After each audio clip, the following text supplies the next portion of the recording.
Assalomu alaykum, qadrli yurtdoshlar. Yevropada yurgan aka-uka birodarlar o'tkazib yormaymiz. Qisqacha Yevropa to'g'risida ma'lumot aytib o'taman. Eshitinglar. Bolgariya, Ruminiya, Xorvatiya, Chexiya, Latviya, Litva, xullas Schengen zonasida yurgan aka-ukalar. Slovakiya ko'pchilik xato qilyapti. O'sha xatolarni bir qator aytib o'tay. Shunga amal qilib, shunga qarab to'g'rilash harakatini qilinglar o'rtoqlar. Mana ko'pchilikni ko'ryapmiz, biz oldimizga keladi, ish so'rab, dokument bo'yicha mana bunaqa deb tushuntirib keladi.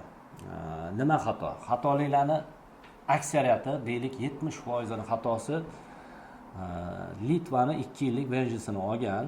Litvaga bormasdan O'zbekistondan to'g'ri nimaga kelgan? Polshaga kelgan.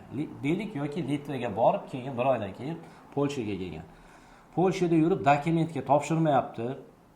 Shaxsiy ishlarda ishlayapti yoki ish izlab 1 oy 2 oy vaqtini o'tkazib yordi yoki biron joyga ofitsialniy ishga kirmasdan yoki ishga kirib ham dokumentga topshirmasdan yuribdi-da, biz oldimizga kelgan paytda nimaga topshirmadingiz desam 2 yil srogim bor-u, nima shoshilaman dedi. Yo'q o'rtoqlar. Unaqa emas. Aslo unaqa tushunmaydi. Litvani vizasi o'rtoqlar, Litvani o'zini davlati uchun 2 yilga desid qiladi haqiqatdan. 2 yil Litvani o'zida yursiz. Ammo siz Litvadan chiqib ketganingizdan keyin Polshaga kirib kelganingizda bu 2 yil ta'sir kuchini yo'qotadi.